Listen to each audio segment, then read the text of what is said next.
ബിസ്മില്ലാ അൽഹംദുലില്ലാ വസ്സല്ലല്ലാഹു അലാ നബീന മുഹമ്മദിൻ വഅലാ ആലിഹി വസ്വഹ്ബിഹി അജ്മഈൻ അമ്മാ ബഅദ്. അഊദു ബില്ലാഹി മിനശ് ശൈത്വാനിർ റജീം. ബിസ്മില്ലാഹിർ റഹ്മാനിർ റഹീം. യാ അയ്യുഹല്ലദീന ആമനു തഖുല്ലാഹ ഹഖ്ക തുഖാതി വലാ തമുതുന്ന ഇല്ലാ വഅൻതും മുസ്ലിമൂൻ. കഴിഞ്ഞ ക്ലാസ്സിൽ സൂറത്തുൽ മുഅ്മിനൂൻ 11 ആയത്തുകൾ നമ്മൾ മനസ്സിലാക്കി. ഇൻഷാ അല്ലാഹ് ഇന്നത്തെ ക്ലാസ്സിൽ 12ാമത്തെ ആയത്ത് മുതലാണ് നമുക്ക് പഠിക്കാനുള്ളത്. ആയത്തിലേക്ക് പോകുന്നതിന് മുമ്പ് നമുക്ക് മഖാരിജുൽ ഹുറൂഫ് ഏതുവരെ നമ്മൾ പഠിച്ച്? ത അല്ലേ? സ അല്ലേ? ഇനി അടുത്തത് ജീമാണ്. ജീമ് ഉച്ചാരണം എവിടുന്നാ നോക്ക്. ജീം ജ ജീം ജ. നമ്മളെ നാവ് എവിടെ ടച്ച് ചെയ്യുന്നത്? അണ്ണാക്കിന്റെ മധ്യഭാഗത്ത് അല്ലേ? ജീം ജ ഉണ്ടോ? ഒന്നുകൂടി പറഞ്ഞു നോക്കിയോ. ശരിക്ക് സുക്കൂന് കൊടുക്കുക, ശബ്ദ് കൊടുക്കുക. അപ്പോൾ ശരിക്കും നമുക്ക് അതിൻ്റെ ഇത് മനസ്സിലാവും. അപ്പോ 12ാമത്തെ ആയത്ത് ഇതാണ്, കേട്ടോളൂ. وَلَقَدْ خَلَقْنَا الْإِنسَانَ مِنْ سُلَالَةٍ مِنْ طِينٍ. وَلَقَدْ خَلَقْنَا الْإِنسَانَ مِنْ سُلَالَةٍ مِنْ طِينٍ. വലഖദ് ഖലഖനൽ ഇൻസാന മിൻ സുലാലത്തിൻ മിൻ തീൻ. അർത്ഥം ഞാൻ പറയണ്ടല്ലോ. അർത്ഥം പറഞ്ഞതിന് മുമ്പ് നമുക്ക് അതിന്റെ തജ്വീദ് നിയമങ്ങളൊന്ന് നോക്കാം. വലഖദ്, ഖദ് എന്നുള്ളടത്ത് എന്താ നിയമം? ഹുറൂഫുൽ ഖൽഖലയുടേത്. പിന്നെ ഖലഖ്, അതും അതന്നെയാണ്. ഹുറൂഫുൽ ഖൽഖല എന്ന് പറഞ്ഞാൽ കുത്തുബു ജദ് അല്ലേ? ഖാഫ്, ത്വാ, ബാ, ജീം, ദാൽ. ഈ 5 അക്ഷരങ്ങൾക്ക് സുക്കൂന് വന്നതിനാൽ അതിൻ്റെ മഖ്റജിൽ തട്ടിമുഴങ്ങുന്ന ശബ്ദത്തിൽ ഉച്ചരിക്കണം. ഖദ്, ഖലഖ്. കണ്ടോ? പിന്നെ വലഖദ് ഖലഖനൽ ഇൻസാന, ഹംസത്തുൽ വസ്ൽ നമ്മൾ പഠിച്ച കാര്യമാണ്. അതുപോലെ തന്നെ ഇൽഹാറുൽ ഖമരിയാണ്. ഇൻസാന എന്നാ പറയാ. അൽ ഇൻസാന എന്നാണ് എഴുതുക അല്ലേ? ഖലഖനൽ ഇൻസാന അല്ലേ? അപ്പൊ എങ്ങനെ പറയാം? ഇൽഹാറുൽ ഖമരിയായിട്ട് എന്ന് പറഞ്ഞാൽ അലിഫ്ലാമിന് ശേഷം ഖമരിയായ അക്ഷരം, അതായത് 14 അക്ഷരം, അതില് ലാമ് വന്നതിന് ആ ലാമിനെ എന്ത് ചെയ്യണം? ലാമിനെ വ്യക്തമായിട്ട് ഉച്ചരിക്കണം. അപ്പൊ ഖലഖനൽ ഉണ്ടോ? ഖലഖനൽ, മനസ്സിലായില്ലേ? ഇൻസാന അവിടെ അൽ ഇഖ്ഫാഉൽ ഹഖീഖി നമ്മൾ പറഞ്ഞ നിയമമാണ്, പഠിച്ച നിയമമാണ്. സാക്കിനായ നൂനിന്റെയും തൻവീനിന്റെയും ശേഷം ഈ 15 അക്ഷരങ്ങൾ വന്നാൽ അവയെ മണിച്ചുകൊണ്ട് ഉച്ചരിക്കണം. ഇൻസാന ഉണ്ടോ?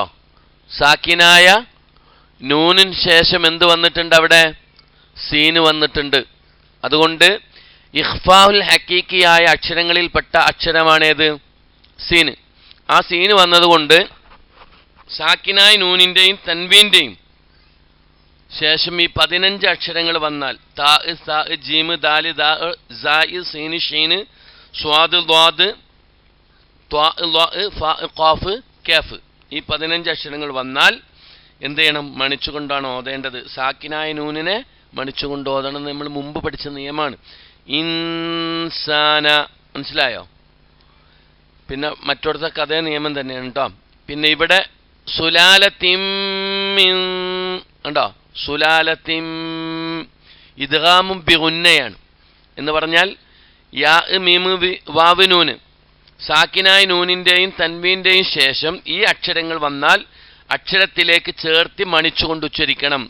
തിൻ എന്ന തൻവീന്, ആ തൻവീന് വന്നതിന് ശേഷം എന്താണ്? ഷദ്ദുള്ള മീമ്. സാക്കിനായ നൂനിൻ്റെയും തൻവീനിൻ്റെയും ശേഷം ഈ അക്ഷരങ്ങൾ വന്നാൽ അക്ഷരത്തിലേക്ക് ചേർത്തി മണിച്ചുകൊണ്ട് ഉച്ചരിക്കണം. അപ്പൊ മീം എന്ത് ചെയ്തിട്ടുണ്ട്? തൻവീന് ശേഷം വന്നിട്ടുണ്ട്. തൻവീന് ശേഷം മീം വന്നാൽ എന്ത് ചെയ്യണം? അവിടെ മണിച്ചുകൊണ്ടാണ് ഉച്ചരിക്കേണ്ടത്. പിന്നെ ഇദ്ഗാമും ബിഗുന്ന തന്നെയാണ് മീം. ത്വീൻ, അവിടെ മദ്ദുൽ ആരിളിൽ സുക്കൂൻ, അവസാനിക്കുന്ന അക്ഷരത്തിന്റെ തൊട്ട് മുമ്പ്, അതായത് സാക്കിനായ നൂന് കൊണ്ട് അവസാനിക്കുമ്പോൾ നമ്മൾ വഖഫ് ചെയ്യുകയാണെങ്കിൽ തൊട്ട് മുമ്പ് അലിഫ് വാവ് യാ അല്ലേ, ഇതിലേതെങ്കിലും ഒന്ന് വന്നാൽ അതിനെന്ത് ചെയ്യണം? 2 മുതൽ 6 വരെ ഹർക്കത്ത് നീട്ടി ഉച്ചരിക്കണം. ഇതൊക്കെ നമ്മൾ പഠിച്ചു കഴിഞ്ഞ നിയമങ്ങളാണ്. ആ വന്ന തജ്വീദ് നിയമങ്ങൾ അത്രയും ആ ആയത്തിലുണ്ട് എന്ന് മനസ്സിലാക്കുക. ഇനി നമുക്ക് അർത്ഥത്തിലേക്ക് വരാം. വലഖദ് ഖലഖ്ന. വലഖദ് എന്ന് പറഞ്ഞാൽ തീർച്ചയായും, ഖലഖ്ന നാം സൃഷ്ടിച്ചുണ്ടാക്കി. ഖലഖ എന്ന് പറഞ്ഞാൽ സൃഷ്ടിച്ചു എന്നാണ്. യഖ്ലുഖു എന്നാണ് അതിന്റെ മുലാരി. മനസ്സിലായോ? ഖലഖ യഖ്ലുഖു. ഖലഖ്ന എന്ന് പറഞ്ഞാൽ എന്താണ്? നാം സൃഷ്ടിച്ചുണ്ടാക്കി. അൽ ഇൻസാന, എന്തിനെ? മനുഷ്യനെ. മിൻ സുലാലത്തിൻ. സുലാലത്ത് എന്ന് പറഞ്ഞാൽ എന്താ? സത്ത എന്നാണ്. പിന്നെ ഒരു വസ്തുവിന്റെ സത്ത എന്ന് പറഞ്ഞാൽ മനസ്സിലായില്ലേ? മിൻ തീൻ, ഏതിന്റെ? മിൻ തീൻ, കളിമണ്ണിൽ നിന്നുള്ള സത്ത കൊണ്ടാണ് മനുഷ്യനെ തീർച്ചയായും നാം സൃഷ്ടിച്ചുണ്ടാക്കിയത്. അപ്പോ മനുഷ്യനെ സൃഷ്ടിച്ചത് എന്തിൽ നിന്നാ? മിൻ സുലാലത്തിൻ മിൻ തീൻ, കളിമണ്ണിൽ നിന്നുള്ള സത്തിൽ നിന്നാണ് മനുഷ്യനെ അള്ളാഹു സൃഷ്ടിച്ചത്. അതാണ് തീർച്ചയായും മനുഷ്യനെ കളിമണ്ണിന്റെ സത്തിൽ നിന്ന് നാം സൃഷ്ടിച്ചിരിക്കുന്നു. ശരിക്കും മനസ്സിലാക്കണം കേട്ടോ.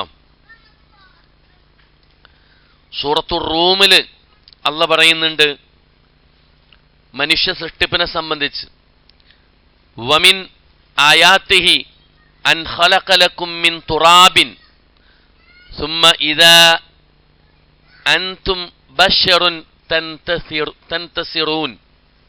എന്താ പറഞ്ഞ്? നിങ്ങളെ അവൻ മണ്ണിൽ നിന്ന് സൃഷ്ടിച്ചു. സൂറത്തു മുഅ്മിനൂൻ 5-ാമത്തെ ആയത്തിൽ എന്താ, 12-ാമത്തെ ആയത്തിൽ എന്താ പറഞ്ഞ്?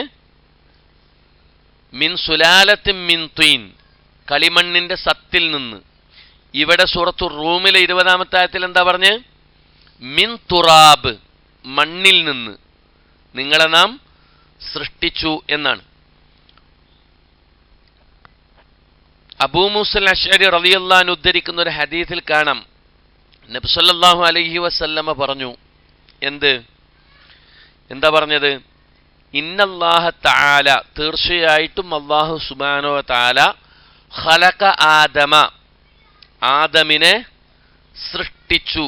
മിൻ ഖബ്ലത്തിൻ ഖബലഹ മിൻ ജമീഇൽ അർള് ഫജാഅ ബനു ആദമ അലാ ഖദ്രിൽ അർള് ഫജാഅ മിൻഹുമുൽ അഹ്മറു വൽ അബിയദു വൽ അസ്വദു വബൈന ദാലിക വസ്സഹ്ലു വൽ ഹസ്ൻ വൽ ഖബീഥു വത്ത്വയ്യിബ്. ഇമാം തുർമുദി 2955-ാമത്തെ ഹദീസായിട്ട് ഉദ്ധരിക്കുന്ന ഹദീസാണിത്. അബൂ മൂസൽ അശ്അരി റളിയല്ലാഹു അൻഹു പറയാണ്, അള്ളാഹുവിന്റെ റസൂല് പറഞ്ഞു, തീർച്ചയായും അള്ളാഹു ആദം അലൈഹിസ്സലാമിനെ സൃഷ്ടിച്ചത് ഭൂമിയിലെ എല്ലാ ഭാഗങ്ങളിൽ നിന്നും എടുത്ത ഒരു പിടി മണ്ണിൽ നിന്നാണ്. എന്താണ്? ഖലഖ ആദമ മിൻ ഖബ്ലത്തിൻ ഖബ്ലഹ മിൻ ജമീഇൽ അർള്, ഭൂമിയുടെ എല്ലാ ഭാഗത്തു നിന്നും എടുത്ത ഒരു പിടി മണ്ണിൽ നിന്നാണ് ആദമിനെ എന്ത് ചെയ്തിട്ടുള്ളത്? സൃഷ്ടിച്ചിട്ടുള്ളത്. ഫജാഅ ബനു ആദമ അലാ ഖദ്രിൽ അർളി, എന്നിട്ട് അള്ളാന്റെ റസൂല് പറയാണ്, അങ്ങനെ ആദമിന്റെ സന്തതികൾ, അതായത് മനുഷ്യർ, ഭൂമിയുടെ സ്വഭാവത്തിനനുസരിച്ചുള്ളവരായി വന്നു. അതായത് മണ്ണിന്റെ സ്വഭാവത്തിനനുസരിച്ചവരായി വന്നു. എന്നിട്ടോ ഫജാഅ മിൻഹുമുൽ അഹ്മറു വൽ അബിയദു വൽ അസ്വദു. എന്നിട്ട് എന്താ റസൂലുള്ള പറയുന്നത്? അവരിൽ ചുവന്നവരും വെളുത്തവരും കറുത്തവരും അവർക്കിടയിലുള്ളവരും മിശ്രിത നിറമുള്ളവർ ഉണ്ടായി. അതായത് വെളുപ്പും കറുപ്പും ചുവപ്പും ഒക്കെ നിറമുള്ള ആളുകൾ ഉണ്ടായി. എന്നിട്ടോ അതുപോലെ സ്വഭാവം ലളിതമായവരും കഠിനമായവരും മോശമായവരും നല്ലവരും അവർക്കിടയിൽ ഉണ്ടായി. അതാണ് വബൈന ദാലിക, അവർക്കിടയിൽ എന്തുണ്ടായി? വസ്സഹലു വൽ ഹസനു വൽ ഖബീസു വത്വയ്യിബ്. നല്ല സ്വഭാവമുള്ളവർ, കഠിന ഹൃദയമുള്ളവർ, കാഠിന്യമുള്ളവർ, ഗൗരവമുള്ളവർ, അതുപോലെ തന്നെ നല്ലവര്, അതേപോലെ തന്നെ മോശമായവര് ഒക്കെ അവർക്കിടയിൽ ഉണ്ടായി. ഇതാണ് നബി കരീം സല്ലല്ലാഹു അലൈഹി വസല്ലമ പറഞ്ഞിട്ടുള്ളത്. ഇപ്പം മനുഷ്യ സൃഷ്ടിപ്പ്, ആദം അലൈഹിസ്സലാത്തു വസ്സലാമിനെ അള്ളാഹു സൃഷ്ടിച്ചതിൻ്റെ ഒരു രൂപം എന്ത് ചെയ്യാണ്? ഈ ഹദീസിലൂടെ പറയുന്നു. അതിൽ നിന്ന് നമുക്ക് മനസ്സിലാക്കാൻ കഴിയുന്നത്, ഭൂമിയുടെ വ്യത്യസ്തമായ ഭാഗങ്ങളിൽ നിന്ന് ഒരു പിടി മണ്ണ് കൊണ്ടാണ് ആദമിനെ അള്ളാഹു എന്ത് ചെയ്തിട്ടുള്ളത്? ആദമിനെ അള്ളാഹു സൃഷ്ടിച്ചിട്ടുള്ളത്. അതുകൊണ്ട് തന്നെയാണ് ആ മണ്ണിൻ്റെ കിടപ്പനുസരിച്ച് മനുഷ്യരിൽ വെളുത്തവരും കറുത്തവരും അതേപോലെ തന്നെ ചുവന്നവരും ഒക്കെ ഉണ്ടായത് അതിൻ്റെ ഭാഗമായി കൊണ്ടാണ്. മനസ്സിലായിട്ടുണ്ടോ? ഇപ്പം നമ്മളൊക്കെ എന്ത് ചെയ്താൽ മതി? ഏതിനത്തിലാണ് പെടുന്നത് എന്നുള്ളത് മനസ്സിലാക്കിയാൽ മതി. അതേപോലെ തന്നെ സ്വഭാവ മര്യാദകൾ, ചീത്ത കാര്യങ്ങൾ, നല്ല സ്വഭാവമുള്ളവർ, ലളിതമായവർ, കഠിനമായിട്ടുള്ളവരൊക്കെ ഇതിൻ്റെ ഭാഗമായിട്ടുണ്ടായവരാണ്. എന്നിട്ട് അല്ലാഹ് പറയാണ്, ثم جعلناه نطفة في قرار مكين ثم جعلناه نطفة في قرار مكين ഒന്ന് ഓതി നോക്ക് കൂടെ. ثم جعلناه نطفة في قرار مكين. ഓക്കെ അല്ലേ? അതിൽ ശബ്ദുള്ള മീമ് വന്നാൽ മണിച്ചുകൊണ്ട് ഓതണം. നുത്തുഫത്ത് ഹുറൂഫുൽ കൽക്കലയുടെ അക്ഷരാണ്.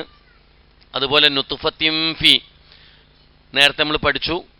സാക്കിനായ നൂനിൻ്റെയും തൻവീൻ്റെയും ശേഷം ഈ 15 അക്ഷരങ്ങൾ വന്നു കഴിഞ്ഞാൽ എന്ത് ചെയ്യണം? മണിച്ചു മറിച്ചുകൊണ്ട് ഓതണം. നുത്തുഫത്തം ഫി ഉണ്ടോ? ഫി ഖറാരിം മക്കീൻ. അവിടെയും അഹ്കാമു റായിൻ്റെ നിയമം നമ്മൾ മുമ്പ് പഠിച്ചിട്ടുണ്ട്. റായിന് കസ്റ ആയതിനാൽ നേർപ്പിച്ച് തർക്കീക്കായിട്ട് ഉച്ചരിക്കണം. ഫി ഖറാറിൻ എന്ന് പറയില്ല, ഫി ഖറാരിൻ എന്നേ പറയുള്ളൂ. ഫി ഖറാരിം ഉണ്ടോ? ഓക്കെ അല്ലേ? പിന്നെ നേരത്തെ പറഞ്ഞ തന്നെ മക്കീൻ, മദ്ദുൽ ആരിദ് ലിസ്സുക്കൂൻ, അവസാനിപ്പിക്കുമ്പോൾ യാ വന്നതുകൊണ്ട് സാക്കിനായ നൂനിൽ അവസാനിപ്പിക്കുകയാണെങ്കിൽ 2 മുതൽ 4 വരെ ഹർക്കത്ത് ഉച്ചരിച്ചുകൊണ്ട് പറയാം നാം. സുമ്മ പിന്നീട്, ജഅൽനാഹു നാം അവനെ ആക്കി. അവനെ എന്ന് പറഞ്ഞാൽ ഹു എന്നുള്ള നമീർ എടുക്കാൻ പോണേ ഇൻസാൻ, മനുഷ്യരിലേക്ക്. മനുഷ്യനെ നാം ആക്കി. നുത്തുഫത്തൻ, നുത്തുഫത്താക്കി. എന്താ നുത്തുഫത്ത് എന്ന് പറഞ്ഞാൽ? ശുക്ലബിന്ദു അല്ലെങ്കിൽ ഇന്ദ്രിയത്തുള്ളി. ഫി ഖറാരിൻ ഒരു ഭവനത്തിൽ അല്ലെങ്കിൽ താവളത്തിൽ. മക്കീൻ ഭദ്രമായിട്ടുള്ള ഉറപ്പുള്ള. ഇപ്പൊ 13ാമത്തെ ആയത്ത് 12ാമത്തെ ആയത്തിൽ പറഞ്ഞു മിൻ സുലാലത്തിൻ മിൻ തീൻ. 12ാമത്തെ ആയത്തിൽ മനുഷ്യനെ നാം സൃഷ്ടിച്ചത് എന്താ? എന്തിൽ നിന്നാണ്? മിൻ സുലാലത്തിൻ മിൻ തീൻ, കളിമണ്ണിന്റെ സത്തിൽ നിന്ന്. ഇവിടെ അള്ളാഹു പറഞ്ഞത് എന്താ? മിൻ നുത്തുഫത്ത്, സുമ്മ ജഅൽനാഹു നുത്തുഫത്തൻ ഫീ ഖറാരിൻ മക്കീൻ. അതായത് പിന്നീട് ഒരു ബീജമായി കൊണ്ട് അവനെ നാം ഭദ്രമായ ഒരു സ്ഥാനത്ത് വെച്ചു എന്നുള്ളതാണ്. സൂറത്തു സജദയിൽ അള്ളാഹു പറയുന്നുണ്ട്, അല്ലദീ അഹ്സന കുല്ല ഷൈഇൻ ഖലഖഹു വബദഅ ഖൽഖൽ ഇൻസാനി മിൻ തീൻ. മനുഷ്യന്റെ ആദ്യ സൃഷ്ടിപ്പെടുന്നതാണ് മിൻ തീൻ, മണ്ണിൽ നിന്നാണ്. സുമ്മ ജഅല നസ്ലഹു മിൻ സുലാലത്തിൻ മിൻ മാഇൻ മഹീൻ. പിന്നെ എവിടുന്ന മനുഷ്യന്റെ സൃഷ്ടിപ്പ് കളിമണ്ണിൽ നിന്ന് അള്ളാഹു ആരംഭിച്ചു. പിന്നെ അവന്റെ സന്തതിയെ നിസാരമായ ഒരു വെള്ളത്തിന്റെ സത്തിൽ നിന്ന് അവൻ ഉണ്ടാക്കി. മനസ്സിലായോ? മനുഷ്യ സൃഷ്ടിപ്പിന്റെ വ്യത്യസ്തമായ ഘട്ടങ്ങളാണ് ഖുർആനിലൂടെ അള്ളാഹു വിശദീകരിച്ചത്. സൂറത്തു മുർസലാത്തിലും പറയുന്നുണ്ട്, മിമ്മാഇൻ മഹീൻ ഫജഅൽനാഹു ഫീ ഖറാരിൻ മക്കീൻ ഇലാ ഖദരിൻ മഅലൂം ഫഖദർനാ ഫനിഅമൽ ഖാദിറൂൻ. നിസാരപ്പെട്ട ഒരു ദ്രാവകത്തിൽ നിന്ന് നിങ്ങളെ നാം സൃഷ്ടിച്ചില്ലേ, എന്നിട്ട് നാം അതിനെ ഭദ്രമായ ഒരു സങ്കേതത്തിൽ വെച്ചു, നിശ്ചിതമായ ഒരു അവധി വരെ അങ്ങനെ നാം എല്ലാം നിർണയിച്ചു, അപ്പോൾ നാം എത്ര നല്ല നിർണയക്കാരൻ എന്നവിടെയും പറഞ്ഞിട്ടുണ്ട്. മനസ്സിലായോ? ഇതിൽ വലഖദ് ഖലഖന, തീർച്ചയായും നാം സൃഷ്ടിച്ചുണ്ടാക്കി എന്ന് പറഞ്ഞ മാലി മുലാരി അംബ്ര നമ്മൾ പറഞ്ഞു. ഖലഖ മാലി, യഖ്ലുഖു മുലാരി, ഉഖ്ലുഖ് എന്താണ്? അംബ്രും ഫീലാണ്. ജഅൽനാഹു എന്നുള്ളതിന്റെ ജഅല മാലി, യജ്അലു മുലാരി, ഇജ്അൽ അംബ്രും ഫീലാണ്. മനസ്സിലായുണ്ടോ? അപ്പോൾ ഈ രണ്ട് ആയത്തുകൾ നമ്മൾ മനസ്സിലാക്കി. ഒന്ന് മിൻ സുലാലത്തി മിൻ തീൻ, കളിമണ്ണിന്റെ സത്തിൽ നിന്ന്. രണ്ടാമത്തേത് സുമ്മ ജഅൽനാഹു നുത്ഫത്തൻ ഫി ഖറാരിൻ മക്കീൻ, ഭദ്രമായ ഒരു ബീജമായി കൊണ്ട് അവനെ നാം ഭദ്രമായ ഒരു സ്ഥാനത്ത് വെച്ചു. ഇനി 14-ാമത്തെ ആയത്ത്, ثم خلقنا النطفة علقة فخلقنا العلقة مضغة فخلقنا المضغة عظاما فكسونا العظام لحما ثم أنشأناه خلقا آخر فتبارك الله أحسن الخالقين. ഓക്കെ അല്ലേ? ഇതിലുള്ള തജ്വീദിന്റെ നിയമങ്ങൾ: ഒന്ന് ഷദ്ദുള്ള മീമ്, ഷദ്ദുള്ള നൂന്, സുമ്മ നുതുഫത, സുമ്മ. ഓക്കെ. അതേപോലെ തന്നെ ഖലഖന അന്നുതുഫത ഫഖലഖന, അവിടെയും എന്താണ്? ഹുറൂഫുൽ ഖൽഖലയാണ്. അതുപോലെ ഇതൊക്കെ ഹംസത്തുൽ വസ്ലാണ്, ആ മഞ്ഞ നിറത്തിൽ വന്നിട്ടുള്ളത്. അതുപോലെ ഇദ്ഗാമു ശംസി, സുമ്മ ഖലഖന നുതുഫത, അവിടെ ഖലഖനൽ നുതുഫത എന്നാണ് എഴുത്തില്, പക്ഷെ അത് ഇദ്ഗാമു ശംസിയാണ്. മനസ്സിലായോ? അപ്പൊ എങ്ങനെ ഓതുക? ലാമിനെ എന്ത് ചെയ്യൂല? ഉച്ചരിക്കൂല. അതുപോലെ അലഖത്തൻ നമ്മൾ പഠിച്ചതാണ്, മുൽഗത്തൻ നമ്മൾ പഠിച്ചതാണ്, ഇലാമൻ പഠിച്ചതാണ്, ലഹ്മൻ. അൻഷ, അവിടെയും നമ്മൾ എന്താ പഠിച്ചതാണ്? ഇഖ്ഫാ ഉൽ ഹഖീഖിയാണ്. അതായത് ഈ 15 അക്ഷരങ്ങൾ വന്നതുകൊണ്ട് അവിടെ മണിച്ചുകൊണ്ടാണ് എന്ത് ചെയ്യേണ്ടത്? ഓതേണ്ടത്. അതുപോലെ തന്നെ ഇവിടെ ഇൽഹാറുൽ ഖമരിയാണ്. ഫഖലഖനൽ അലഖത, അവിടെ ലാമിന് എന്ത് ചെയ്യും? ഉച്ചരിക്കും. ഫഖലഖനൽ മുദ്അത, അവിടെയും ലാമിന് ഉച്ചരിക്കും. ഫകസൗനൽ ഇളാമ, ഉണ്ടോ? അവിടെയൊക്കെ ലാമ് എന്താണ്? ഉച്ചരിക്കും. അഹ്സനുൽ ഖാലിഖീൻ, അതുകൊണ്ടാണ് ഇൽഹാറുൽ ഖമരി എന്ന് പറഞ്ഞത്. ഇൽഹാറുൽ ഹൽക്കിയാണ് ഇത്. ഇവിടെ സാക്കിനായ നൂനിൻ്റെയോ തൻവീനിൻ്റെയോ ശേഷം ഹൽക്കിൽ, അതായത് തൊണ്ടയിൽ നിന്ന് പുറപ്പെടുന്ന ഈ അക്ഷരങ്ങളിൽപ്പെട്ട ഒന്നാണെങ്കിൽ ഇവയെ മണിക്കാതെ വെളിവാക്കി വ്യക്തമായി ഉച്ചരിക്കണം. ഖൽഖൻ ആഖറ, ഉണ്ടോ? ആ തൻവീന് ഇൽഹാറാക്കേണ്ട തൻവീനാണ്. നമ്മൾ മുമ്പ് പഠിച്ചിട്ടുണ്ട്. തെറ്റിച്ചു വരുന്ന തൻവീന് മണിച്ചുകൊണ്ട് ഓതേണ്ടതാണ്. ഇത് ഇൽഹാറാക്കേണ്ടതാണ്. ഇവിടെ ആഹറ എന്നുള്ളിടത്ത് എന്തുണ്ട്? ഒരു ജീമുണ്ട് അല്ലേ? ആ ജീം എന്താണ്? വഖഫുൽ ജായിസ് എന്ന് പറഞ്ഞാൽ ഈ അടയാളം വരുന്ന സ്ഥലത്ത് പാരായണം ചെയ്യുമ്പോൾ നിർത്തുകയോ നിർത്താതെ തുടർന്ന് ഓതുകയോ ചെയ്യാം. ജായിസ് ആണ് എന്നർത്ഥം. നിർത്തും ചെയ്യാം, നിർത്താതെയും എന്ത് ചെയ്യാം? ഓതാവുന്നതാണെന്ന്. ഫതബാറകല്ലാഹു അഹ്സനുൽ ഖാലിഖീൻ. അവിടെ മദ്ദുൽ ആരിദ് ലിസുക്കൂൻ എന്ന് പറഞ്ഞാൽ സുക്കൂന് കൊണ്ട് അവസാനിക്കുമ്പോൾ നേരത്തെ പറഞ്ഞ പോലെ തന്നെ യാ വന്നിട്ടുണ്ട്. അപ്പോൾ 2 മുതൽ 6 ഹർക്കത്ത് വരെ നീട്ടി അതെന്ത് ചെയ്യാം? ഉച്ചരിക്കാവുന്നതാണ്. പിന്നെ അല്ലാഹ് പറയുന്നു സുമ്മ പിന്നീട് ഖലഖന നാം സൃഷ്ടിച്ചു അന്നുതുഫത ശുക്ലബിന്ദുവെ അല്ലെങ്കിൽ ഇന്ദ്രിയത്തുള്ളിയെ അലഖതൻ രക്തപിണ്ഡമായി അല്ലെങ്കിൽ മാംസക്കട്ടയായി രക്തക്കട്ടയായിട്ട്. മനസ്സിലായോ? ആദ്യം ആദമിനെ സൃഷ്ടിച്ചത് എവിടെ നിന്നാ? മിൻ തുറാബ് അല്ലെങ്കിൽ മിൻ സുലാലത്തിൻ മിൻ തീൻ, കളിമണ്ണിന്റെ സത്തിൽ നിന്ന്. അതന്നെ എവിടുന്ന് എടുത്ത കളിമണ്ണാണ്? റസൂലുള്ളാഹി സ്വല്ലല്ലാഹു അലൈഹി വസല്ലം പറഞ്ഞ ഹദീസിൽ എന്താ പറഞ്ഞ്? ആദ്യത്തെ ആയത്തിന്റെ ആ വിശദീകരണത്തിലൂടെയാണ് ഇതൊക്കെ പോയിക്കൊണ്ടിരിക്കുന്നത് കേട്ടോ. എവിടുന്നാണ് എടുത്തത്? ഭൂമിയുടെ പല ഭാഗങ്ങളിൽ നിന്നായി എടുത്ത മണ്ണിൽ നിന്നാണ് ആദമിനെ അള്ളാഹു എന്ത് ചെയ്തിട്ടുള്ളത്? സൃഷ്ടിച്ചിട്ടുള്ളത്. പിന്നെ അള്ളാഹു എന്ത് ചെയ്തു? ആദം സന്തതികളെ എങ്ങനെ അള്ളാഹു സൃഷ്ടിച്ചത്? മണ്ണിൽ നിന്നാണോ? അല്ല, പിന്നെ ഇന്ദ്രിയത്തുള്ളിയിൽ നിന്നാണ് അല്ലേ? വെള്ളത്തിൽ നിന്നാണ് എന്നാണ് വിശുദ്ധ ഖുർആൻ നമുക്ക് പഠിപ്പിച്ചെന്നതും നമ്മൾ പഠിച്ചിട്ടുള്ളതും. അതായത് പുരുഷ ബീജം സ്ത്രീയുടെ ഗർഭപാത്രത്തിൽ, അതാണ് ഭദ്രമായ സ്ഥലത്ത് അള്ളാഹു സ്ഥാപിച്ചു എന്ന് പറഞ്ഞില്ലേ, അത് സ്ത്രീയുടെ ഗർഭപാത്രത്തെക്കുറിച്ചാണ് എന്ന് മുഫസ്സിരീങ്ങൾ എന്ത് ചെയ്തിട്ടുണ്ട്? വിശദീകരണം നൽകിയിട്ടുണ്ട്. മാത്രമല്ല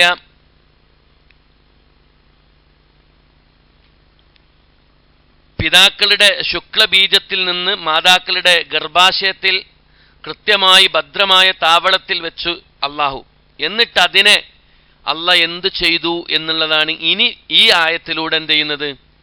വിശദീകരിക്കുന്നത്. സുമ്മ പിന്നീട് ഖലഖന നാം സൃഷ്ടിച്ചു അന്നുതുഫത ഇന്ദ്രിയത്തുള്ളിയെ അലഖതൻ എന്തായിട്ട്? രക്തപിണ്ഡമായി. കണ്ടോ? സുമ്മ ഖലഖന പിന്നീട് നാം സൃഷ്ടിച്ചു അന്നുതുഫത. എന്താ നുത്തുഫത്ത് എന്ന് പറഞ്ഞാൽ? നുത്തുഫത്ത് എന്ന് പറഞ്ഞാൽ ഇന്ദ്രിയത്തുള്ളിയെ അലഖതൻ എന്തായിട്ട്? രക്തപിണ്ഡമായിട്ട്. മനുഷ്യ ഭ്രൂണ വികാസം അലക്ക് എന്ന് പറഞ്ഞാൽ അതിൻ്റെ ഘട്ടം ഏതാണ്ട് 24-26 ദിവസമാണ്. ഏതിൻ്റെ ഘട്ടം? അലഖത്ത് എന്ന് പറയുന്നതിൻ്റെ ഘട്ടം. ഗർഭാശയത്തിൽ എത്തിയതിനു ശേഷം പിന്നീട് മനുഷ്യ കുഞ്ഞിൻ്റെ പിറവിയുമായി ബന്ധപ്പെട്ടുകൊണ്ട് വിശുദ്ധ ഖുർആൻ പറഞ്ഞ വ്യത്യസ്തമായ ഘട്ടങ്ങളുണ്ട്. അതിലൊന്നാമത്തെ ഘട്ടമാണെന്ത്? ഇപ്പറഞ്ഞ ഫഖലഖന എന്നിട്ട് നാം സൃഷ്ടിച്ചു. സുമ്മ ഖലഖന പിന്നെ നാം സൃഷ്ടിച്ചു നുതുഫത്തൻ ഇന്ദ്രിയത്തുള്ളിയ അലഖതൻ രക്തപിണ്ഡമായി അല്ലെങ്കിൽ മാംസക്കട്ടയായി. ഫഖലഖന പിന്നീട് നാം സൃഷ്ടിച്ചു അലഖതൻ രക്തപിണ്ഡത്തെ മുൽഗതൻ എന്ത്? മാംസപിണ്ഡമായിട്ട്. അപ്പം ആദ്യം സൃഷ്ടിച്ചത് ഇന്ദ്രിയത്തുള്ളിയിൽ നിന്ന്, അത് ഗർഭാശയത്തിലെത്തി, പിന്നീട് അതിനെന്തായി? അലക്കത്താക്കി. അലക്കത്തിന്റെ ഘട്ടം എത്രയാണ്? 24 മുതൽ 26 വരെയുള്ള ദിവസങ്ങൾ. പിന്നീട് ആ അലക്കത്തിനെ രക്തപിണ്ഡത്തെ എന്താക്കി? മുലാറ്റൻ മാംസപിണ്ഡമായി. മനസ്സിലായുണ്ടോ? മുൽഗ എന്ന് പറഞ്ഞാൽ ഏതാണ്ട് 28 മുതൽ 30 ദിവസം വരെയാണ് മുൽഗത്തിലുണ്ടാവുക. മനസ്സിലായോ? 26 മുതൽ അലക്കത്ത് എത്രയാണ്? 24 മുതൽ 26. മുൽഗത്ത് 30 വരെ. മനസ്സിലായുണ്ടോ? ഫഖലഖ്നൽ മുദ്അത എന്നിട്ട് നാം സൃഷ്ടിച്ചു മുൽഗത്തൻ മാംസപിണ്ഡത്തെ എന്താക്കി? ഇളാമൻ എല്ലുകളാക്കി. ഇപ്പൊ 3 ഘട്ടം പറഞ്ഞു. 1 അലഖ, 2 മുൽഗ, 3 ഇളാമൻ എല്ലുകളായിട്ട്. മനസ്സിലായോ? അസ്ഥികൂട രൂപീകരണം, അതായത് 3ാമത്തെ ഘട്ടം. ഇളാമെന്ന് പറഞ്ഞാൽ എന്താ? എല്ലുകൾ, അസ്ഥികൾ എന്നാണ്. ഏതാണ്ട് 8 മുതൽ 12 ആഴ്ചയാണ് അതിൻ്റെ കാലഘട്ടം. മനസ്സിലായോ? നിങ്ങൾക്ക് ആ ചിത്രം നോക്കിയാൽ തന്നെ കൃത്യമായിട്ട് കാണാൻ പറ്റും. ഓരോ ശരീരത്തിൻ്റെ അവയവങ്ങളിലും അസ്ഥി രൂപപ്പെട്ട് വരുന്ന കാലഘട്ടമാണ് ഈ പറഞ്ഞ കാലഘട്ടം. 8 മുതൽ 12 ആഴ്ച വരെ. മനസ്സിലായോ? ഇളാമൻ.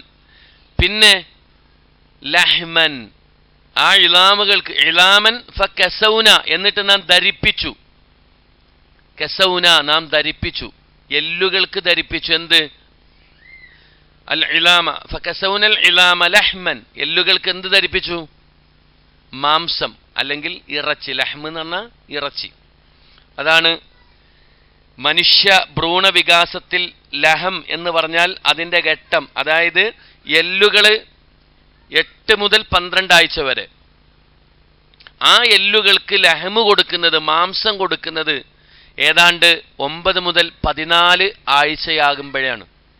മനസ്സിലായോ? അതിൻ്റെ കാലഘട്ടം അതാണ്. സുമ്മ, പിന്നീട് അൻശഇനാഉ, അവനെ നാം ഉത്ഭവിച്ചു അല്ലെങ്കിൽ ഉണ്ടാക്കി. ഖൽക്കൻ ആഖറ, മറ്റൊരു സൃഷ്ടിയായി. മനസ്സിലായോ? പിന്നെ അവനെ നാം ഉത്ഭവിച്ചു അല്ലെങ്കിൽ ഉണ്ടാക്കി. ഖൽക്കൻ ആഖറ, മറ്റൊരു സൃഷ്ടിയായി എന്ന് പറഞ്ഞാൽ മനുഷ്യഭ്രൂണ വികാസത്തിൻ്റെ അവസാന ഘട്ടമാണ്. അതായത് പൂർണ്ണ രൂപം അള്ളാഹു എന്ത് ചെയ്തു? അതിലൂടെ കൊടുത്തു. അപ്പൊ ആദ്യം എന്തു കൊടുത്തു? ഇന്ദ്രിയത്തുള്ളി ഭദ്രമായ ഒരു സ്ഥലത്ത് നിക്ഷേപിച്ചു. എന്നിട്ട് പിന്നെ അള്ളാഹു എന്താക്കി? അതിന് അലക്കത്തനാക്കി, അല്ലേ? പിന്നത്തെ എന്താക്കി?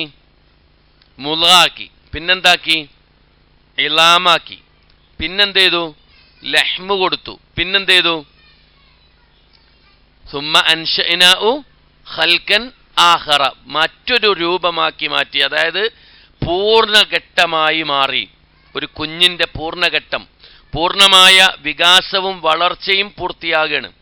അത് ഏതാണ്ട് 32 മുതൽ 36 ആഴ്ചയാണ് എന്ത്? ഒരു കുഞ്ഞിൻ്റെ ജന്മ കാലയളവ് എന്ന് പറയുന്നത്.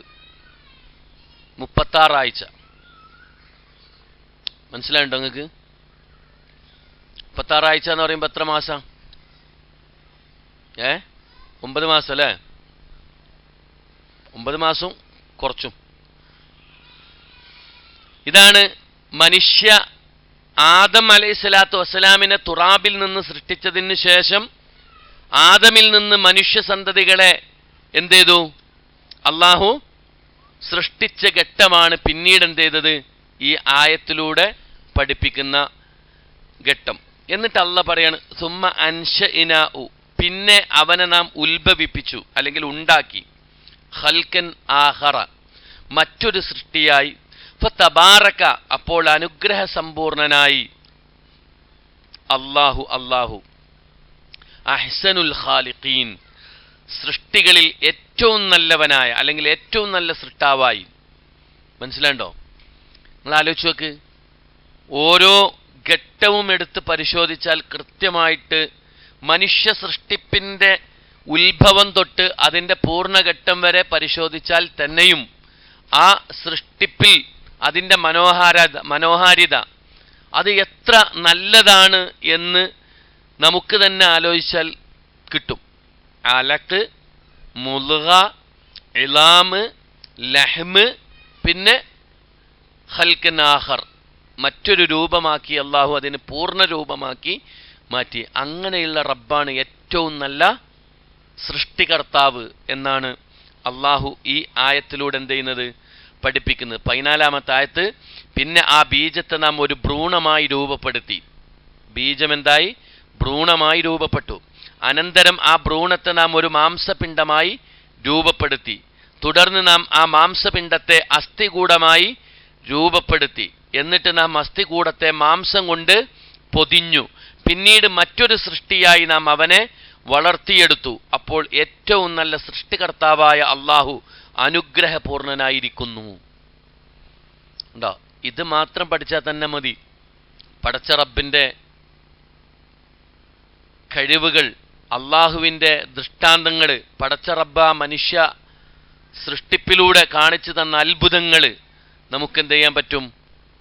وَلَقَدْ خَلَقْنَا الْإِنسَانَ مِنْ سُلَالَةٍ مِنْ طِينٍ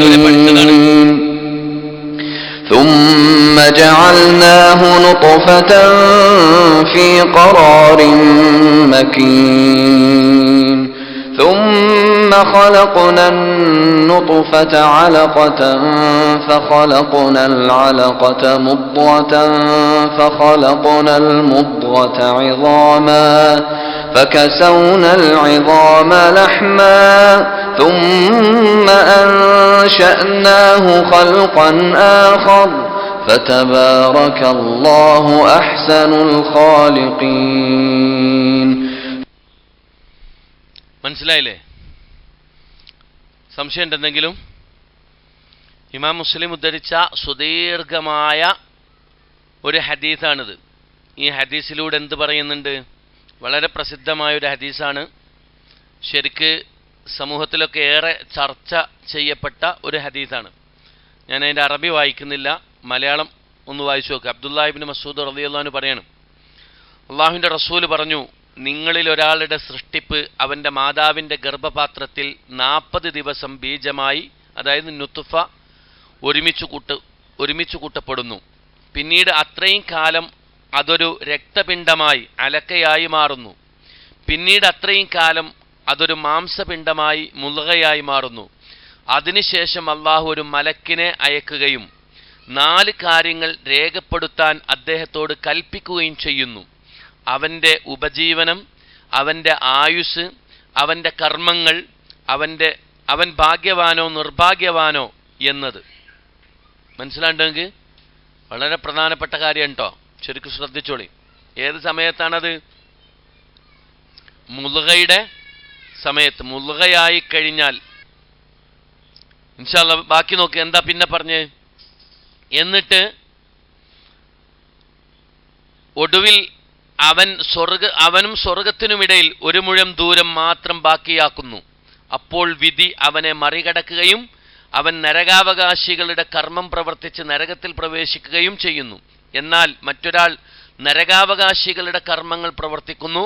ഒടുവിൽ അവനും നരകത്തിനുമിടയിൽ 1 മുഴം ദൂരം മാത്രം ബാക്കിയാകുന്നു.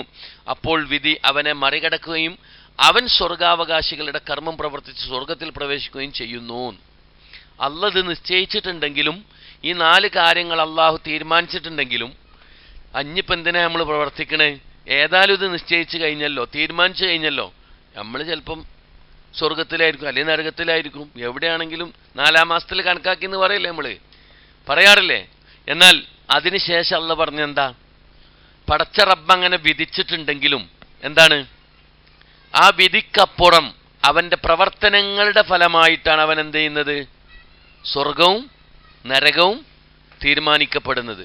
അതായത് ഓൻ കുറേ നല്ലത് ചെയ്തു, അവസാനം നരകത്തിലേക്ക് എത്തുന്ന പ്രവർത്തനം അവൻ ചെയ്തതെങ്കിൽ എന്താണ്? അത്രയും ചെയ്ത നല്ലതൊക്കെ ബാത്തിലാണ്, ഓൻ നരകത്തിലായിരിക്കും. മനസ്സിലായുണ്ടോ? ഇവിടെ നമ്മൾ ശരിക്കും മനസ്സിലാക്കേണ്ട ഒരു കാര്യം, പടച്ച റബ്ബ് നമുക്ക് ഇഖ്തിയാറിനുള്ള സ്വാതന്ത്ര്യം നൽകിയിട്ടുണ്ട്. അള്ളാഹുവിൻ്റെ ഖലാഇനെ നമുക്ക് മാറ്റാൻ സാധിക്കും. എങ്ങനെ? നമ്മുടെ പ്രവർത്തനത്തിലൂടെയും പ്രാർത്ഥനയിലൂടെയും. അതുകൊണ്ട് നന്മകൾ ചെയ്തു കഴിഞ്ഞാൽ നമുക്ക് എവിടേക്കെത്താം? സ്വർഗത്തിലേക്കെത്താം. മനസ്സിലായുണ്ടോ? ആ ഉപജീവന മാർഗം, അതേപോലെ തന്നെ നമ്മുടെ ആയുസ്, ഇതൊക്കെ മനസ്സിലായുണ്ടോ? അള്ളാഹുവിൻ്റെ ഒരു ഖലാ ഉണ്ട്, ആ ഖലാ അനുസരിച്ചിട്ടേ നടക്കുള്ളൂ. പടച്ച റബ്ബിൻ്റെ ഖലാ ഉണ്ട്. ആ ഖലാ അള്ളാഹ് കണക്കാക്കിയാൽ അതെന്ത് ചെയ്യും? സംഭവിക്കും. പല മരണവാർത്തകളും ഇപ്പം ഇന്നലെ കണ്ടില്ലേ, നമ്മളെ തൊട്ടടുത്ത് മങ്കടയിൽ 4 കുട്ടികൾ മരിച്ച്, ഇടിമിന്നൽ. ആലോചിച്ച് നോക്കി നിങ്ങൾ. അള്ളാഹ് നിശ്ചയിച്ചത് അതാണ്, അത് അവിടെ സംഭവിക്കും. കൂടെയുള്ള 2 കുട്ടികളുണ്ട്, അവർ രക്ഷപ്പെട്ടിട്ട് അല്ലേ. ആലോചിച്ച് നോക്ക്. ഇതേപോലെ ഒരുപാട് മരണവാർത്തകൾ കേൾക്കുമ്പോൾ നമ്മൾ പറയാറുണ്ട്, അയാൾ മരിക്കാനായിട്ടാണ് പോയതാണ് ഇല്ലേ. നമ്മളങ്ങനെ പറയാറില്ലേ, അയാൾ മരിക്കാനായിട്ട് പോയതാണ്. കാരണം എന്താ? അത് അള്ളാഹ് പറഞ്ഞിട്ടുണ്ട്. ഒരാളുടെ അവധി എവിടെയാണോ അള്ളാഹു നിശ്ചയിച്ചത് അവിടേക്ക് അവൻ എന്ത് ചെയ്യും? എത്തപ്പെടുന്ന, അവിടേക്കെത്തും. അത് റബ്ബിന്റെ തീരുമാനമാണ്. ആ തീരുമാനം എപ്പം തന്നെ കണക്കാക്കിയിട്ടുണ്ട്? ഈ മുൽഗയുടെ സമയത്ത് അള്ളാഹു ഒരു മലക്കിനെ പറഞ്ഞയച്ച് അവനുള്ള ഉപജീവനം, അവൻ്റെ ആയുസ്, അവൻ്റെ കർമ്മങ്ങൾ, അവൻ ഭാഗ്യവാനോ നിർഭാഗ്യവാനോ എന്ന് തീരുമാനിക്കപ്പെട്ടിട്ടുണ്ട് എന്നതാണ്. മനസ്സിലായില്ലേ? അപ്പം 4-ാം മാസത്തിൽ കണക്കാക്കി എന്ന് പറഞ്ഞാൽ വെറുതെ അല്ലാന്ന് ആ പറഞ്ഞ കാര്യം അതാണ്. എന്നിട്ട് അള്ളാഹ് പറയാണ്, സുമ്മ പിന്നീട് ഇന്നക്കും ബഅദ ദാലിക ലമയ്യൂതൂൻ, ثم إنكم بعد ذلك لميتون. അതിൽ ശദ്ദുള്ള മീമും നൂനും നമ്മൾ പറഞ്ഞു ഇദ്ഗാം ചെയ്യണം. പിന്നെ ഇന്നക്കും ബഅദ, ഇന്നക്കും ബഅദ. അതേപോലെ തന്നെ ലിസ്സക്കാത്തി ഇദ്ഗാമു ശംസിയാണ് അവിടെ. ലമയ്യൂതൂൻ അവിടെയും നമ്മൾ പറഞ്ഞ അതേ നിയമമാണ്. സുമ്മ ഇന്നക്കും എന്ന് പറഞ്ഞാൽ പിന്നെ നിശ്ചയമായും നിങ്ങൾ, ബഅദ ദാലിക അതിനുശേഷം, ലമയ്യൂതൂൻ മൃതദേഹങ്ങളാകുന്നു, അല്ലെങ്കിൽ മരണപ്പെട്ടു പോകുന്നവർ തന്നെയാണ്. ഈ പറഞ്ഞ കാര്യങ്ങളൊക്കെ മനുഷ്യ സൃഷ്ടിപ്പിൻ്റെ ആദ്യ ഘട്ടം പറഞ്ഞു, അതിൻ്റെ ഓരോ ഘട്ടങ്ങളും പടിപടിയായി പറഞ്ഞു. പിന്നീട് അവൻ്റെ ആയുസ്സും അവൻ്റെ ഉപജീവനവും അവൻ്റെ കർമ്മങ്ങളും അതേപോലെ തന്നെ അവൻ്റെ ബാക്കിയുള്ള അവൻ നല്ലവനാണോ ചീത്തയാണോ എന്നൊക്കെ തീരുമാനിക്കാനും അവൻ്റെ പ്രവർത്തനങ്ങളുടെ ഫലമായി സ്വർഗവും നരകവും അവൻ എന്ത് ചെയ്യും? തീരുമാനിക്കപ്പെടും എന്നൊക്കെ പറഞ്ഞതിന് ശേഷം അള്ളാഹ് പറയാണ്, ആ സമയത്ത് അവൻ്റെ മരണം സംഭവിച്ചു കഴിഞ്ഞാൽ പിന്നെ പടച്ച റബ്ബിൻ്റെ അടുക്കലേക്കുള്ള മടക്കമാണ് എന്നതാണ്. പിന്നീട് തീർച്ചയായും നിങ്ങൾ അതിനുശേഷം മരിക്കുന്നവരാകുന്നു എന്നതാണ് അള്ളാഹു പറഞ്ഞ്. അപ്പം ഇവിടുന്ന് ജീവിച്ച് ജനിച്ച് ഈ ഭൂമിയിലൂടെ പ്രവർത്തിച്ച് സൽക്കർമ്മങ്ങൾ ചെയ്ത് ഒരു മനുഷ്യൻ എന്നും ഭൂമിയിൽ ജീവിക്കുമെന്നല്ല. പിന്നെയോ അവൻ്റെ അവധി എത്തിയാൽ അവൻ അള്ളാഹുവിലേക്ക് മടങ്ങും. സുമ്മ ഇന്നക്കും യൗമൽ ഖിയാമത്തി തുബ്അസൂൻ, ثم إنكم يوم القيامة تبعثون. എന്താ പറഞ്ഞ്? സുമ്മ ഇന്ന, അവിടെ മീമും നൂനും. അതേപോലെ തന്നെ ഇന്നക്കും യൗമ, അവിടെയും ഇൽഹാർ ഷഫവിയാണ്. ബാ മീം അല്ലാത്ത ഏതെങ്കിലും അക്ഷരം സാക്കിനായ മീമിൻ്റെ ശേഷം വന്നാൽ മണിക്കാതെ വെളിവാക്കി ഉച്ചരിക്കണം. അപ്പം ഇന്നക്കും യൗമ എന്ന് പറയാൻ പാടില്ല, അവിടെ വെളിവാക്കിയിട്ടാണ് ഉച്ചരിക്കേണ്ടത്. മനസ്സിലായോ? അതുപോലെ ഹംസത്തുൽ വസ്ൽ ഇൽഹാറുൽ ഖമരി യൗമൽ ഖിയാമ ഉണ്ടോ? ഹുറൂഫുൽ ഖൽഖല തുബ്അസൂൻ മദ്ദുൽ ആരിദ് ലിസ്സുക്കൂൻ. സുമ്മ ഇന്നക്കും പിന്നെ നിശ്ചയമായും നിങ്ങൾ യൗമൽ ഖിയാമത്തി ഖിയാമത്ത് നാളിൽ തുബ്അസൂൻ നിങ്ങൾ എഴുന്നേൽപ്പിക്കപ്പെടുന്നു, പുനർജീവിപ്പിക്കപ്പെടുന്നു. അപ്പം മരിക്കുന്നതോടുകൂടി അവസാനിക്കണില്ല. മരിക്കുന്നു പറഞ്ഞതിന് ശേഷം അല്ലാഹ് പറഞ്ഞെന്താ? പിന്നീട് ഉയർത്തെഴുന്നേൽപ്പിൻ്റെ നാളിൽ, ഖിയാമത്ത് നാളിൽ തീർച്ചയായും നിങ്ങൾ എഴുന്നേൽപ്പിക്കപ്പെടും. സൂറത്തു അങ്കബൂത്തിൽ അള്ളാഹു പറഞ്ഞിട്ടുണ്ട്, ഖുൽ സീറൂ ഫിൽ അർളി ഫൻദുറൂ കൈഫ ബദഅൽ ഖൽഖ് സുമ്മ അല്ലാഹു യുൻശിഉ നശ്അത അൽ-ആഖിറ. പിന്നെയോ ഇന്നല്ലാഹ അലാ കുല്ലി ഷൈഇൻ ഖദീർ. നിങ്ങൾ ഭൂമിയിലൂടെ സഞ്ചരിച്ചിട്ട് അവൻ എപ്രകാരം സൃഷ്ടി ആരംഭിച്ചിരിക്കുന്നു എന്ന് നോക്കുക. പിന്നീട് അള്ളാഹു അവസാനം മറ്റൊരിക്കൽ കൂടി സൃഷ്ടിക്കുന്നതാണ്. തീർച്ചയായും അള്ളാഹു ഏത് കാര്യത്തിനും കഴിവുള്ളവനാണ്. മനസ്സിലായോ? ഇവിടെ കസൗന എന്നുള്ളതിൻ്റെ മാലി മുലാരി അംബ്ര കസ യക്സു ഉഖ്സ്, മാലി മുലാരി അംബ്ര അൻഷ യുൻഷിഉ അൻഷി, മാലി മുലാരി അംബ്ര മാത യമൂതു മുത്ത്. ലമയ്യത്തൂൻ എന്നുള്ളതിൽ ഇസ്മു ഫായിലുണ്ട്, അത് ഇസ്മു ഫായിലാണ്. അതിൻ്റെ മുഫ്രദാണ് മയ്യത്ത്, ജമ്മാണ് മയ്യത്തൂൻ. അതുപോലെ തന്നെ തുബഅസൂൻ എന്നുള്ളതിൽ മാലി ബുഇസ യുബഅസു മുലാരി. മനസ്സിലാണ്ടോ? ഇതോടുകൂടി ആയത്ത് ഇവിടെ അവസാനിക്കുകയാണ്. അപ്പോൾ മനുഷ്യ സൃഷ്ടിപ്പിൻ്റെ ആദ്യഘട്ടം മുതൽ ആദം അലൈഹിസ്സലാത്തു വസ്സലാമയുടെ സൃഷ്ടിപ്പിനെ കുറിച്ച് പറഞ്ഞു. പിന്നെ മനുഷ്യ സൃഷ്ടിപ്പിനെ കുറിച്ച്, അതായത് ആദമിൽ നിന്നുള്ള സന്തതികളെ കുറിച്ച് പറഞ്ഞു. അതിൻ്റെ തന്നെ ഘട്ടങ്ങൾ അള്ളാഹു പറഞ്ഞു. ആ ഘട്ടങ്ങൾ കഴിഞ്ഞിട്ട് അള്ളാഹു മുദ്ഗ എന്ന് പറയുന്ന ഘട്ടത്തിൽ ഒരു മനുഷ്യൻ്റെ ജീവിതകാലം മുഴുവനുള്ള 4 കാര്യങ്ങൾ അവന് എന്ത് ചെയ്യുന്നു? അള്ളാഹു ഓർമ്മപ്പെടുത്തി കൊടുക്കുകയാണ്. അതിനുശേഷം എല്ലാവരും മരിക്കുമെന്ന് പറഞ്ഞു. മരണത്തിന് ശേഷം മണ്ണായി തീരല്ല, പിന്നെന്ത് ചെയ്യും? പിന്നീടൊരിക്കൽ അള്ളാഹു ഉയർത്തെഴുന്നേൽപ്പിക്കുമെന്ന് പറഞ്ഞു.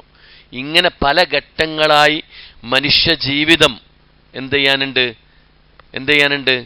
കൊണ്ടുപോകാനുണ്ട്. അതുകൊണ്ട് നമ്മൾ ജീവിക്കുന്ന കാലമത്രയും നന്മകൾ ചെയ്ത് നല്ലത് പ്രവർത്തിച്ച് ആഖിറത്തിന് വേണ്ടി എൻ്റെ ഈ ജീവിതത്തിൻ്റെ അപ്പുറത്ത് എനിക്കൊരു മറ്റൊരു ജീവിതമുണ്ട്, അതാണ് യഥാർത്ഥ ജീവിതം എന്ന് മനസ്സിലാക്കി പ്രവർത്തിക്കാൻ ഒരു വിശ്വാസി എന്ന നിലക്ക് നമുക്ക് സാധിക്കണം. മരണത്തോടുകൂടി എല്ലാം അവസാനിക്കുകയാണെങ്കിലേ നമുക്ക് സമാധാനിക്കാമായിരുന്നു. പക്ഷെ അള്ള പറഞ്ഞെന്താ? സുമ്മ ഇന്നക്കും, പിന്നീട് നിങ്ങൾ അള്ളാഹുവിൻ്റെയും യൗമൽ ഖിയാമത്ത്, ഖിയാമത്ത് നാളിൽ ലതുബഅസുൻ, ഉയർത്തെഴുന്നേൽപ്പിൻ്റെ നാളിൽ എന്ത് ചെയ്യും? നിങ്ങളെ അള്ളാഹു ജീവിപ്പിക്കുമെന്നാണ്. അല്ലേ? കാഹളമൂത്ത് അള്ളാഹു പറഞ്ഞു. ആദ്യത്തെ കാഹളമൂത്ത് എന്ത് ചെയ്യും? എല്ലാവരും നശിക്കും. രണ്ടാമത്തെ കാഹളമൂത്ത് എന്താണ്? മരിച്ചവരൊക്കെ ഉയർത്തെഴുന്നേൽപ്പിച്ചു വരുമെന്നാണ്. ആദ്യമായി ഖബറിൽ നിന്ന് പുറത്തു വരുന്നത് ആരാണ്? നബി സല്ലല്ലാഹു അലൈഹി വസല്ലമയാണെന്ന് അള്ളാഹുവിൻ്റെ റസൂൽ നമുക്ക് പഠിപ്പിച്ചു തന്നിട്ടുണ്ട്. മനസ്സിലായുണ്ടോ? ആ പ്രവാചകൻ സല്ലല്ലാഹു അലൈഹി വസല്ലമ മാത്രമല്ല, ലോകത്ത് ആദം അലൈഹിസ്സലാത്തു വസ്സലാം മുതൽക്ക് ഇങ്ങോട്ട് ഖിയാമത്ത് നാളിൻ്റെ അന്ന് വരെ ഉണ്ടായിരുന്ന മുഴുവൻ ആളുകളെയും അള്ളാഹുവിൻ്റെയും ഉയർത്തെഴുന്നേൽപ്പിക്കുമെന്നാണ്. എന്നിട്ട് മഹ്ശറ എന്ന് പറയുന്ന സ്ഥലത്ത് അള്ളാഹു ഒരുമിച്ച് കൂട്ടും. അവിടെ വെച്ച് വിചാരണയുണ്ടെന്നും ഈ ഭൂമിയിൽ മരിക്കുന്നതിന് മുമ്പ് നന്മകൾ ചെയ്തവർക്ക് നല്ല പ്രതിഫലവും തിന്മകൾ ചെയ്തവർക്ക് ശിക്ഷയും അള്ളാഹു പരലോകത്ത് വെച്ച് കൊടുക്കുമെന്നുമൊക്കെ എന്ത് ചെയ്തിട്ടുണ്ട്? നീതി നടപ്പാക്കുന്ന ദിവസം എന്നൊക്കെ വിശുദ്ധ ഖുർആൻ പരിചയപ്പെടുത്തിയ ഒരു ലോകം നമുക്കുണ്ട് എന്ന ചിന്ത, ആ ചിന്ത ഉണ്ടെങ്കിൽ ഒരിക്കലും നമ്മൾ എന്ത് ചെയ്യൂല? ഇവിടെ അടിച്ചു പൊളിച്ചു ജീവിക്കൂല. കാരണം എന്താ? യഥാർത്ഥ ജീവിതം എവിടെയാണ്? മരണത്തിന് ശേഷമാണെന്ന് പണ്ഡിതന്മാർ പറഞ്ഞത് അങ്ങനെ. ഒരു മുസ്ലിമിന്റെ, ഒരു വിശ്വാസിയുടെ ജീവിതം തുടങ്ങുന്നത് എവിടെ വെച്ചിട്ടാ? പരലോക ജീവിതമാണ്. അവിടെ പിന്നെന്തില്ല? നമുക്ക് മരണമല്ല. അതുകൊണ്ട് അവിടെ നന്നാവണമെങ്കിൽ എന്ത് ചെയ്യണം? ഇപ്പത്തെ ഈ പരീക്ഷ ടൈമിൽ എന്ത് ചെയ്യണം? പരീക്ഷ നന്നായിട്ട് എഴുതണം. മനസ്സിലായോ? പരീക്ഷ നന്നായിട്ട് എഴുതണം. ആ പരീക്ഷയിൽ നമുക്കൊരുപാട് പരീക്ഷണങ്ങൾ വരും, പ്രയാസങ്ങളുണ്ടാകും, സങ്കടങ്ങളുണ്ടാവും, ബുദ്ധിമുട്ടുകളുണ്ടാവും, സന്തോഷമുണ്ടാവും, ഒക്കെ ഉണ്ടാവാം. അത്തരം സന്ദർഭങ്ങളിലൊക്കെ ഒരു വിശ്വാസി, ഒരു മനുഷ്യൻ, ഒരു മുസ്ലിം സ്വീകരിക്കേണ്ടുന്ന ഒരുപാട് കാര്യങ്ങൾ വ്യത്യസ്തങ്ങളായ ഹദീസുകളിലൂടെ പ്രവാചകൻ സല്ലല്ലാഹു അലൈഹി വസല്ലമ നമുക്ക് എന്ത് ചെയ്തിട്ടുണ്ട്? പഠിപ്പിച്ചു തന്നിട്ടുണ്ട്. അതുകൊണ്ട് നമ്മൾ ഇവിടെ എങ്ങനെ ജീവിക്കുന്നുവോ, ഒരു മനുഷ്യ കുഞ്ഞായി പിറന്ന് അവിടെ മുതൽക്ക് മരണം വരെ ഉള്ള സമയത്തിനിടയിൽ നമ്മൾ എത്രമാത്രം നന്മകൾ ചെയ്യുന്നുവോ ആ പ്രവർത്തനത്തിൻ്റെ ഫലമായിട്ടായിരിക്കും നമുക്ക് പരലോകത്ത് എന്ത് ചെയ്യുക, സ്വർഗവും നരകവും അല്ലാഹു തീരുമാനിക്കുക. അതുകൊണ്ടാണ് പ്രവാചകൻ സല്ലല്ലാഹു അലൈഹി വസല്ലം പറഞ്ഞത്, ഈ ചെറിയ ആയുഷ്കാലത്ത് കഴിവിൻ്റെ പരമാവധി നിങ്ങൾ പരലോകത്തേക്ക് വേണ്ടി അധ്വാനിക്കുക. പ്രവാചകന്റെ സ്വഹാബത്ത് പലരും പറയാറുണ്ടായിരുന്നു, നിങ്ങൾ സ്വയം വിചാരണ നടത്തണം, അള്ളാഹു നിങ്ങളെ വിചാരണ ചെയ്യുന്നതിന് മുമ്പ് എന്ന്. അലി ഇബ്നു അബി ത്വാലിബ് റളിയല്ലാഹു അൻഹു ഒക്കെ പറയാറുണ്ടായിരുന്നു, സ്വയം വിചാരണ നടത്തുക, അതിലൂടെ എന്തുണ്ടാവും, കുറേ മാറ്റങ്ങളുണ്ടാവും. ഇപ്പം ഇന്നത്തെ ഒരു ദിവസം നമ്മളുടെ സുബഹി, നമ്മളുടെ ജമാഅത്ത് നിസ്കാരങ്ങൾ, നമ്മളുടെ അദ്കാറുൽ മസാ, അദ്കാറു സ്വബാഹുകൾ, ജീവിതത്തിൽ എത്ര നന്മകൾ ചെയ്തു, തിന്മകൾ ചെയ്തു, ചെയ്യാൻ പാടില്ലാത്ത എന്തെങ്കിലും ചെയ്തിട്ടുണ്ടോ, ഉണ്ടെങ്കിൽ അതിന് പശ്ചാത്തപിക്കേണ്ടേ, ഇങ്ങനെ തുടങ്ങി ഓരോ സന്ദർഭത്തിലും നമ്മളുടെ ജീവിതത്തിൽ സംഭവിച്ച കാര്യങ്ങളെക്കുറിച്ച് ഒന്ന് ആലോചിക്കുമ്പോൾ, പുനർവിചിന്തനം നടത്തുമ്പോൾ നമുക്ക് മനസ്സിലാകും. അതിലൂടെ നിങ്ങൾക്ക് മാറ്റം വരുത്താനും കഴിയുമെന്നാണ് പ്രവാചകൻ സല്ലല്ലാഹു അലൈഹി വസല്ലമയുടെ സ്വഹാബത്ത് നമുക്ക് പഠിപ്പിച്ചു തന്നിട്ടുള്ളത്. അല്ലേ? ഒരു മനസാക്ഷി കുത്തുണ്ടാവില്ലേ നമ്മൾ നിസ്കരിച്ചിട്ടില്ലെങ്കിൽ, അല്ലെങ്കിൽ നമ്മളൊരു കളവ് ചെയ്താൽ, നമ്മളൊരു തിന്മ പ്രവർത്തിച്ചാൽ ഒക്കെ ഉണ്ടാവൂലേ? അതിനെക്കുറിച്ചൊന്ന് ആലോചിച്ച് നോക്കി. ഞാൻ ചെയ്തു പോയല്ലോ എന്ന ആ ഒരു കുറ്റബോധം. അപ്പം അങ്ങനെ വരുമ്പോൾ എന്തുണ്ടാവും, റബ്ബിനോട് പശ്ചാത്തപിക്കും, തൗബ ചെയ്യും. അപ്പം അള്ളാഹു അത് കബൂൽ ചെയ്യും. തെറ്റ് ചെയ്തിട്ടുണ്ടെങ്കിൽ അള്ളാഹു അത് എന്ത് ചെയ്യും, അള്ളാഹിനോട് തൗബ ചെയ്താൽ അവനത് മാപ്പാക്കി തരും. മനസ്സിലായിട്ടോ? അതാണ് 100 പേരെ കൊന്നൊരു മനുഷ്യന് സ്വർഗത്തിലേക്ക് എത്താനുള്ള മാർഗം എന്താ പണ്ഡിതന്മാർ വിശദീകരിച്ചു തന്നിട്ടില്ലേ? അള്ളാഹിന്റെ റസൂല് പറഞ്ഞില്ലേ ഒരു കഥാ രൂപത്തിൽ, 100 ആളെ കൊന്നൊരു മനുഷ്യനെ നമ്മളെന്താ വിധിക്കുക? നരകാണ് അല്ലേ? പക്ഷേ അയാളോട് ആ ഉപദേശിച്ചു കൊടുത്ത വ്യക്തി പറഞ്ഞു, നീ താമസിക്കുന്ന സ്ഥലം തിന്മകൾ ചെയ്യാനുള്ള ഒരുപാട് സാധ്യതയുള്ള സ്ഥലമാണ്, അതുകൊണ്ട് അവിടെ നിന്ന് മാറി ഇന്ന സ്ഥലത്തേക്ക് പോകണം എന്ന് പറഞ്ഞിട്ട് അവിടെ എത്തിയിട്ട് എന്ത് ചെയ്യണം, നീ അള്ളാഹിനോട് പശ്ചാത്തപിക്കണം. അള്ളാഹിനോട് തൗബ ചെയ്താൽ എത്ര തെറ്റുകൾ ചെയ്തിട്ടുണ്ടെങ്കിൽ അള്ളാഹ് പുറത്തു വരും എന്നേ പറഞ്ഞിട്ടുള്ളൂ. എന്നിട്ട് ആ മനുഷ്യൻ ആ പണ്ഡിതന്റെ ഉപദേശം കേട്ട് അതനുസരിക്കാൻ വേണ്ടിയിട്ട് അയാൾ നടന്നു പോകുന്ന വഴിയിൽ വെച്ചിട്ടാണ് എന്ത് ചെയ്യുന്നത്, മരിക്കണത്. ഒരുപാട് പാഠങ്ങൾ നമുക്കതിൽ നിന്നുണ്ട്. ഒരു നല്ല നീയത്ത്, അയാൾ പശ്ചാത്തപിച്ചിട്ടില്ല, പക്ഷെ പശ്ചാത്തപിക്കണമെന്ന നല്ല നീയത്തോടു കൂടിയിട്ടാണ് അയാൾ എന്ത് ചെയ്തത്, ആ സ്ഥലത്തേക്ക് ഒരല്പം മുന്നിട്ട് നിന്നത്. ആലോചിച്ച് നോക്കി നിങ്ങൾ. റഹ്മത്തിന്റെ മലക്കുകളും അദാബിന്റെ മലക്കുകളും വന്ന്, ഞാൻ പറഞ്ഞു തന്നില്ല കഥ, 2 കൂട്ടർക്കിടയിൽ തർക്കമായി, ജിബ്രീൽ വന്നു തീർപ്പ് കൽപ്പിച്ചു, അയാൾ സ്വർഗത്തിന്റെ അവകാശിയായി മാറി. അതാണ് ആ ഹദീസിൽ അള്ളാഹുവിന്റെ റസൂല് പറഞ്ഞില്ലേ, അവനെന്ത് ചെയ്യുന്നു, സ്വർഗത്തിലേക്ക് അടുക്കുന്ന പ്രവർത്തനങ്ങൾ ചെയ്യുന്നത് മുഖേന അവൻ സ്വർഗത്തിലേക്ക് എത്താം. അതുവരെ തെറ്റുകളാ ചെയ്തിട്ടുണ്ടാവുക. മനസ്സിലായുണ്ടോ? അതുവരെ വലിയ വലിയ തെറ്റല്ലേ ചെയ്തത്. ഒരാളെ കൊല്ലുക എന്ന് പറഞ്ഞാൽ ലോകത്തുള്ള സർവ്വ മനുഷ്യരെയും കൊന്നവനെ പോലെയെന്നാ ഖുർആൻ പറഞ്ഞ്. ആലോചിച്ച് നോക്കുങ്ങൾ. അതുകൊണ്ട് ജീവിതത്തിൽ കഴിവിൻ്റെ പരമാവധി നല്ല പ്രവർത്തനങ്ങൾ ചെയ്ത് നമുക്ക് റബ്ബിലേക്ക് അടുക്കാൻ, നമ്മളുടെ മരണം ഏത് സന്ദർഭത്തിൽ നടന്നാലും ആ മരണത്തിന് ശേഷമുള്ള ജീവിതത്തിൽ വലിയ സന്തോഷം ഉണ്ടാവണമെങ്കിൽ ഇപ്പറഞ്ഞ റബ്ബിൻ്റെ കൽപ്പനകൾ, പ്രവാചകന്റെ ചര്യകൾ, ഇസ്ലാമിൻ്റെ നിയമങ്ങൾ ഒക്കെ ജീവിതത്തിൽ പാലിച്ചുകൊണ്ട് ജീവിച്ചാൽ മാത്രമേ സാധിക്കുള്ളൂ. അങ്ങനെ കൃത്യമായി ഇത്തരം അള്ളാഹുവിൻ്റെ വ്യത്യസ്തമായ സൃഷ്ടി വൈഭവങ്ങളെക്കുറിച്ച് പഠിച്ച് പടച്ച റബ്ബിൻ്റെ ആ സൃഷ്ടാവിൻ്റെ മാഹാത്മ്യം കണ്ടെത്താൻ, സൃഷ്ടാവിനെ കുറിച്ച് പഠിക്കാൻ കൃത്യമായി നമ്മൾ എന്ത് ചെയ്യുക, തയ്യാറാവുക. അതിലൂടെ ഒരാൾക്ക് എന്ത് ചെയ്യാൻ പറ്റും, നല്ല മാർഗത്തിലൂടെ സഞ്ചരിക്കാൻ കഴിയുമെന്നാണ്. പടച്ച റബ്ബിൻ്റെ സൃഷ്ടി വൈഭവങ്ങളെക്കുറിച്ച് പഠിക്കുന്നവന് തീർച്ചയായിട്ടും നല്ല വഴിയിലൂടെ സഞ്ചരിക്കാൻ സാധിക്കുമെന്നാണ്. ആ സൃഷ്ടാവിനെ നിഷേധിക്കാനോ സൃഷ്ടാവിനെ നിന്ദിക്കാനോ ആ പടച്ച റബ്ബിൻ്റെ കഴിവുകളെ ഇല്ലാതെയാക്കാനോ അങ്ങനെ ചിന്തിക്കുന്ന ഒരു മനുഷ്യനായിട്ട് അവനെന്ത് ചെയ്യൂല, മാറൂല. അതുകൊണ്ട് സൂറത്തു ഹജ്ജിൽ നമ്മൾ ഈ ആയത്ത് ഏകദേശമൊക്കെ കുറച്ച് വിശദീകരിച്ചതായിരുന്നു. സൂറത്തുൽ മുഅ്മിനൂൻ 12 മുതൽ 16 വരെയുള്ള ആയത്തുകളിലൂടെ ഒന്നും കൂടെ അള്ളാഹു നമ്മളെ ഓർമ്മപ്പെടുത്തി എന്ന് മാത്രം ഇൻഷാ അല്ലാഹ്. അതുകൊണ്ട് കൃത്യമായി പഠിക്കുക, ജീവിതത്തിൽ പകർത്തുക. അള്ളാഹുവിൻ്റെ നിയമങ്ങളും പ്രവാചകന്റെ ചര്യകളും ജീവിതത്തിൽ പാലിച്ച് നാളെ പരലോകത്ത് രക്ഷപ്പെടുന്ന, ഖബറിൽ രക്ഷപ്പെടുന്ന, സ്വർഗം കിട്ടുന്ന പ്രവർത്തനങ്ങൾ ധാരാളമായി ചെയ്തുകൊണ്ട് റബ്ബിലേക്ക് അടുക്കുന്ന അങ്ങനെയുള്ള വിശ്വാസികളായി മാറാൻ പരിശ്രമിക്കുക. അള്ളാഹു അത്തരക്കാരുടെ കൂട്ടത്തിൽ നമ്മളെ ഉൾപ്പെടുത്തി അനുഗ്രഹിക്കുമാറാവട്ടെ. വആഖിറു ദഅവാനാ അൽഹംദുലില്ലാഹി റബ്ബിൽ ആലമീൻ. സുബ്ഹാനകല്ലാഹുമ്മ വബിഹംദിക അശ്ഹദു അല്ലാ ഇലാഹ ഇല്ലാ അൻത അസ്തഗ്ഫിറുക വഅതൂബു ഇലൈക്.